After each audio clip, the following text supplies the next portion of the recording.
Are politicians arguing over nonsense? And are media still scaring Manitobans? This and more on the Manitoba Freethinker podcast.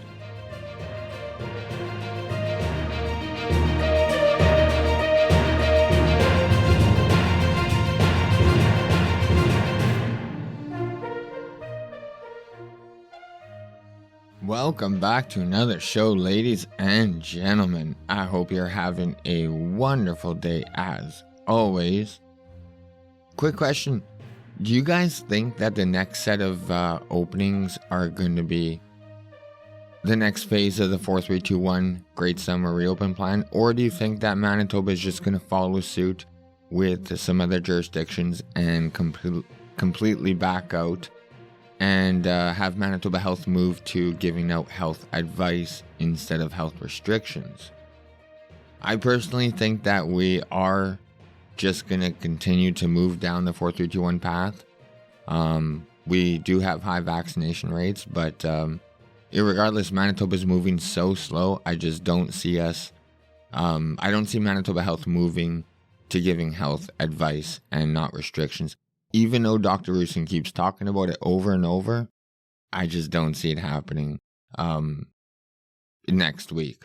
But either way, Manitoba, let me know what you think's going to happen. Do you think we're going to completely open up, or do you think we're just going to move to the next phase? Let me know in the comments below.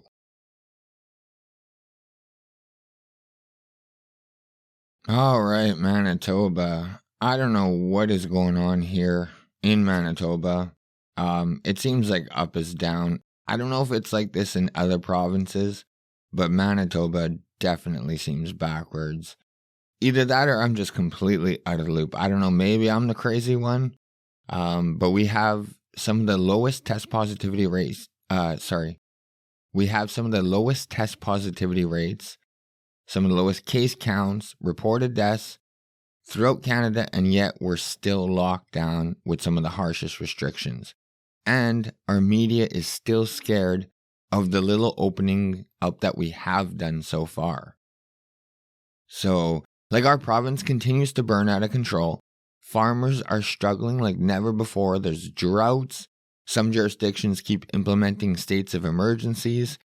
And meanwhile, our political class is either arguing with itself over statements Pallister made back at the beginning of July about the statues being toppled at the ledge, or they're busy congratulating themselves for some bullshit job they think they've done making downtown safer, or making Winnipeggers and Manitobans in general think that downtown is any safer than it was a year ago.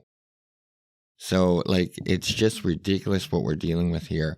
But before I do get into these stories, I want to just let you know that last show I gave a shout out to Maxime Bernier, who is due in a Manitoba court on the 27th, stemming from his arrest in Manitoba for holding an anti-lockdown rally during his Mad Max tour.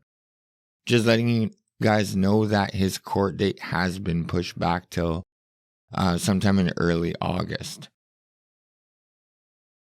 So there's no actual update to give you. Like I said, he didn't go to court.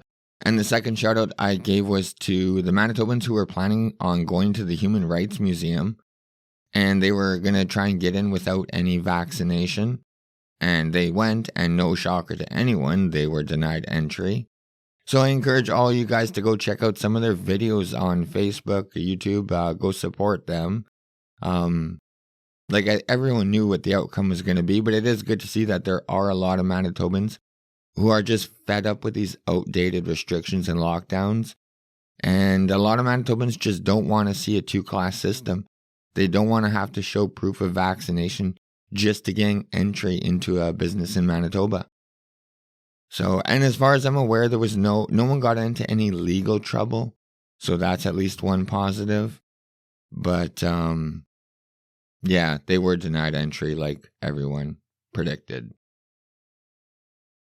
Okay, Manitoba.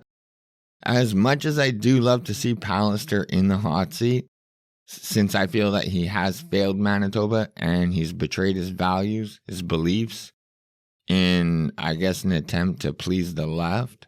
I don't know, but I think he betrayed the people that voted for him. So I like him fucking squirming and him being in the hot seat. But I will say I don't agree with why he's getting all the flack. And it's stemming from his comments made back at the beginning of July, like I said, about the statues. I'm going to play you a clip of him talking about like what it has everyone so angered. And this is what keeps getting all his cabinet members to step down and make comments going against Pallister. But never mind the the opposition members and the media who are just eating this up. But it's actually having an effect in his own cabinet. But here's the clip. I want to make some comments in respect of the events of Canada Day.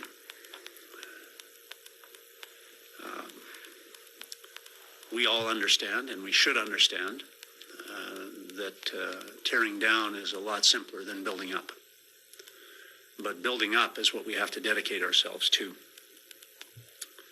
And I believe that Canada has been and will always be, I hope, a nation that is an example to those around the world of our dedication to building something better. We are not a perfect country, but we're a lot closer than a lot of other countries to being perfect. And we need to dedicate ourselves to that construction project that is Canada. I would say to those who are choosing to tear down right now rather than to build up that is the wrong choice. And I would say to them, let us build together. That is the right choice. Throughout our country's history, well before we were acknowledged as a country, we were a home of hope to people from around the world who came from long distances away to pursue a better life for themselves, for their families. And we continue to be that beacon of light for people from around the world. We must be that beacon of light for our Indigenous people in this country as well. For too long, that has not been the case. The people who came here to this country before it was a country and since didn't come here to destroy anything. They came here to build. They came to build better. To build, they did. And they built farms. And they built businesses. And they built communities and churches too. And they built these things for themselves and for one another, and they built them with dedication and with pride. And so we must dedicate ourselves to building as well. And yet again, because what these people have done, our ancestors, is they've given us a heritage. And heritage is a complicated thing. There are good and bad aspects to Canada's heritage, as there are to any country's heritage. We've had ups and downs in our country. We've had good times and we've had bad moments. And Canada Day was one of those bad moments.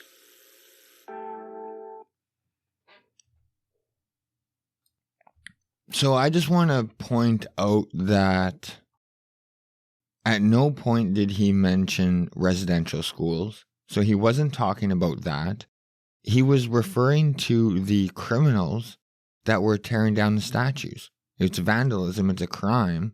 I support them being arrested and fined or whatever because they're committing a crime.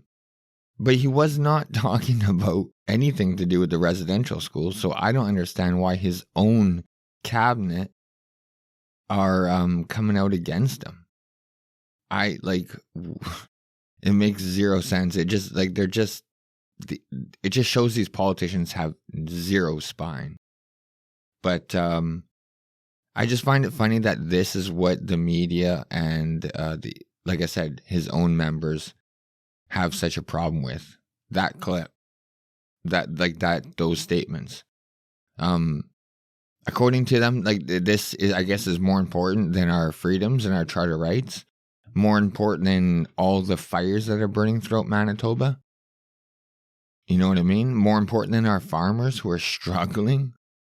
So this is what they're complaining about. It's unfucking real. And meanwhile, the other half of our local politicians are patting themselves on their back for what they call a success in reference to the Downtown Community Safety Partnership, or the DCSP. Justice Minister Cameron Friesen held a press conference a couple days ago with some other local officials in basically which is amounted to a big old circle jerk, complimenting each other on a job well done. Meanwhile, no Winnipegger or Manitoba feels any safer downtown than a year ago. I would say it's getting worse. You better go put your stab vest on if you want to go downtown. But the Manitoba government invested $5 million into the DCSP, which has now fully immobilized the MAC 24/7, which stands for Mobile Assist and Connect team. They will work in concert with the Connect and Community Outreach Adversary Resource team. So, MAC 24/7 members perform social needs assessments and engage other agencies and services, including the core team as required, supporting the safety and wellness of those in the downtown area. Members can also administer advanced first aid for non-emergency situations to allow more effective and timely response and alleviate some of the current demands on 911 and police, fire, and paramedic services. Together, the three teams work to ensure appropriate assessment and management of calls and interactions to deliver services best suited to the nature of the situation. A key facet of affecting long-term change for individuals and the entire downtown community. The DCSP teams have had a significant impact in the core over the past year, with over 2,000 well-being checks, over 100 medical assistant events, more than 450 housing referrals, over 280 case management meetings, over 220 courtesy safe walks, and providing assistance to more than 60 individuals in obtaining identification documentation. Downtown Community Safety Partnership Team also recently launched a website and downtown safety app, which features resources to enhance personal safety while in the downtown area, including safety contact numbers for various downtown organizations, location identification services, maps, and guides to help navigate downtown services and amenities. Users can access Friend Walk, which allows them to send their location to a friend so they can watch them walk to their destination in real time, and Courtesy Walk, which contacts a Connect team member who can accompany users to the car, bus stop, or office. So that's what the DCSP does, and I would like to say that I do agree with the work that DCSP is doing downtown. The point I'm trying to make is the politicians are celebrating a job well done when it's far from that. They're claiming this as a win. In reality, this is the very least they could do. We need more of a police presence. We need police out of their cars, walking and cycling and patrolling the worst areas. And I mean, obviously we need a harsher deterrent, meaning harsher punishments for violent crimes. But in Canada, that's fucking probably not going to happen. But for them to act like downtown Winnipeg is any more safe than a year ago is completely a joke. So, like I said, I agree with everything the DCSP is doing. I don't think it's worth $5 million of taxpayer money. Probably could have been spent way better. But, like I said, the fact that they're celebrating this as a win is a complete joke when, I mean, day after day is nothing but violent crimes. So while our politicians are arguing amongst themselves, well, half of them are, and the other half is congratulating themselves on a shit job they think they've accomplished, our media is still working strong to do their best to still scare Manitobans. They're still coming out with articles titled, from like CBC News, titled, "It's Not Safe to Jump In Just Yet. Manitoba Wades Slowly into Post-Pandemic Waters." Or articles coming out from the Free Press have talked about, "One size should not fit all." So, like, the media still continues to fight the opening of Manitoba. And just remember that all these politicians and all of these so-called reporters have not lost a dime in pay yet. Yet they demand you to lose your source of income, and they want to call your way of feeding your family non-essential. Like, these people are sick in the head.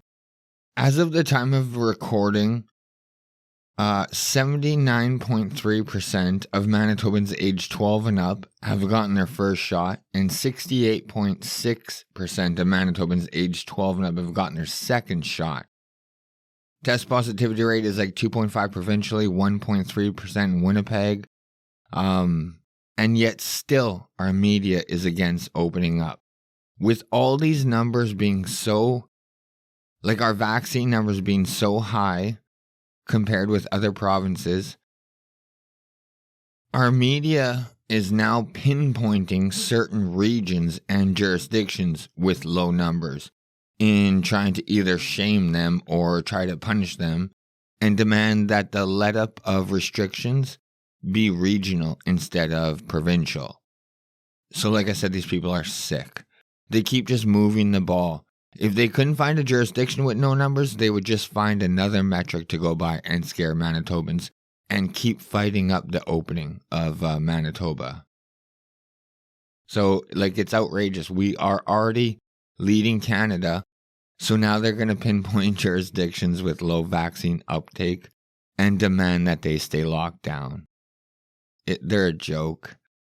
But to our media's delight, our province continues to move forward with the two-class system and the demanding of you to show proof of vaccination in order to attend events throughout Manitoba. And, you know, just the people who haven't been vaccinated just aren't going to have the same rights and freedoms to those Manitobans who are fully immunized. So with the Bombers going ahead on their August 5th game, only allowing fully vaccinated Manitobans to attend, arresting ordinary Manitobans who write Facebook posts against this move. Shout out to Patrick Allard. The Gold Eyes are now coming back to Manitoba to finish off their season, only allowing fully immunized fans. Same with soccer. And now Manitoba is hosting two massive concerts at the end of August, celebrating Manitoba's 150th birthday that was postponed due to COVID. They will be hosting these events at the Goldeye Stadium, and once again, will only be available to Manitobans who are fully immunized. So this only further divides Manitobans, and it just pits Manitobans against Manitobans. It's not going to get people who don't want to be vaccinated. It's just obvious. The demonstration at the Human Rights Museum proved this. It's just going to further anger Manitobans. It doesn't matter what kind of carrot you try and dangle, whether it's a lottery, sports games, and now concerts. It's not going to change people's minds. It's only going to push Manitobans to their breaking point. So, enough of the talk about a post-pandemic Manitoba already. With our numbers, Manitoba Health should move immediately to just giving out advice and not restrictions. You have given enough of a warning to our mainstream media and to our scared population that they are going to have to be responsible for themselves. And they're no longer going to be able to rely on the government to tell them what to do. They're going to have to be adults again. So, like, remember, according to Dr. Rusin now, this is a disease of the unvaccinated. So, to all the people who are vaccinated and still demanding the lockdowns and restrictions to continue, they have nothing to worry about. And for all the Manitobans who aren't vaccinated, we're not worried about it either. So after 17 months of what was supposed to be 3 weeks, let's just open the fuck up already, Manitoba. This is getting ridiculous. Summer is going to be over before we get to the summer reopening plan. And then, like I said a couple shows ago, it's going to be just in time for the, in quotes, fourth wave. But Manitoba, like I said, let me know what you guys think about all this. I'm lost. Like I said, up is down. Manitoba is run by fucking spineless cowards, in my opinion. And when I harp on Pallister, it's very clear to me that shit could be a lot worse. Meaning, if the NDP was in charge or the Liberals were in charge, I feel we would be in a way worse position. But I will continue to harp on Pallister because he basically betrayed his voters. And yeah, he should definitely step down. He's just running the Conservatives into the mud. But either way, Manitoba, like I said, I want to know what you guys think about our current situation just as a whole. Let me know what you think about the direction Manitoba is going and continuing to go down. But Manitoba, thank you so much for tuning in to another show. I really do appreciate it. Like, share, subscribe, do all that good stuff that helps out the show. I want to say a special shout out to a couple of people on Twitter who did retweet and share my episode. And yeah, so thank you very much. It really helps. But you can follow me at Twitter at mbfreethinker, or Facebook is Manitoba Freethinker. And you can go to my website, www.mbfreethinker.wordpress.com, and you can get all my other links to all the latest shows. Other than that, I'm on most podcast platforms. But yeah, check me out. Again, thank you so much for tuning in, and I will catch you guys in a couple days. Bye.